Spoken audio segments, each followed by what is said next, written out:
Before I go any farther, I should explain some tips and safety precautions that I've been taking, okay? Number one safety precaution are the safety glasses right down there. That keeps the fuel and the gasoline slash fuel, whatever you want to call it, out of my eyes when I'm disconnecting fuel lines or reconnecting fuel lines, because it is very possible that the gasoline can arc off a hose or a connection that you're loosening and fly straight into your face and then into your eyes. And I don't know about you guys, but if you've ever had gasoline get in your eyeballs, it is not a pleasant experience. Hello everybody! Everybody in YouTube land today. Here's Keykeeper again. And let me tell you what I'm working on right now. Well, as you can see, there's a bit of a problem here. Got no fuel line on my Husqvarna Lawn Mower. That's because the old fuel line was starting to really show its age, and it was starting to dry rot in some spots, get a little stiff.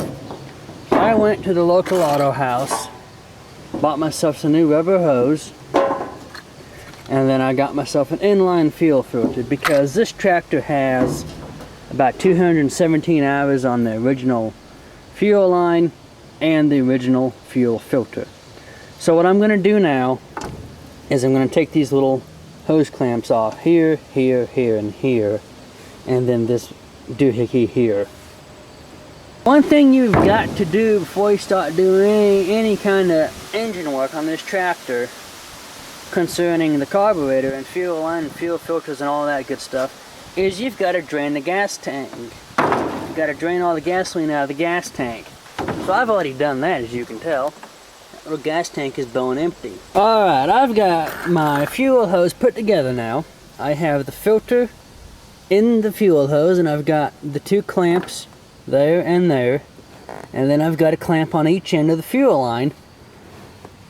The one thing you want to pay attention to is the flow direction of your filter, because if you put the filter on backwards, you're not going to get sufficient flow to the carburetor, and the motor is not going to run good. So it has a diagram on the back of the box telling you which way the flow is. So once that's done, and before we put this little fella on, we're going to take our fuel line and we're going to slide one end of it onto the carburetor, and then we're going to take the other end through the little grommet inside of the tractor frame, just like that. And that gives us enough room to come in with this little elbow that goes inside the fuel tank. Slide that elbow into place, and then slide the fuel line on and clamp everything together then. Then the second item I've got there is a paper towel to mop up any gasoline I've spilt on myself or my clothing. And the last tip that I want to go over is, since you're working with brand new rubber line, it's a little tight. Get out of here, fly. It doesn't exactly want to slide over the fittings very well. So what you can do is you can take a dab of oil on your finger and lubricate the fitting that you want the hose to go over, and that oil will help slide the hose over the fitting without running the risk of breaking any fittings or anything like that. Finally, the tools I've been using is a pair of dual slip joint pliers right down there, and then my knife to cut the fuel line. And you want to be careful in using a knife like that that's sharp and long, so you don't cut yourself or nick a tire on your tractor or damage anything else. Fuel line put back together, we are ready to add some fuel to our little tractor. So this is kind of the ultimate test right here.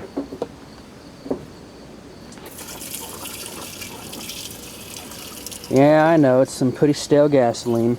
You don't have to tell me that. I think this stuff's been sitting in the tractor for maybe for way too long. So let's set the gas can aside, and let's come over here to our handiwork with our handy cam and let's see if we have any leaks. It looks good and dry at all the fittings, but then again, the engine isn't running, so it's not sucking gasoline through the line, through the filter, and then into the carburetor. So let's splash some more gas into the gas tank, and then let's see if our little tractor's gonna start right up, or be a cranky little garden tractor, because it's been sitting out for a couple days now.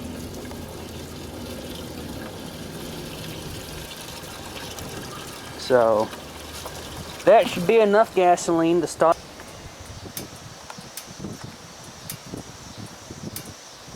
Well, I started it up, and amazingly enough, it had enough gasoline in the carburetor to run for a couple minutes as I watched the fuel line not do anything. And then after a minute and a half of the engine running at full throttle, all of a sudden I get some gasoline in my gas line. So since we've let the engine run, and you can hear it ticking in the background, and we've got fuel in the system, we went and checked for any leaks.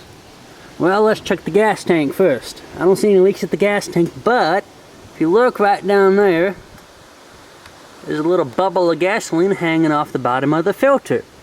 So we're going to take our shop towel, wipe that off, and see if it leaks anymore.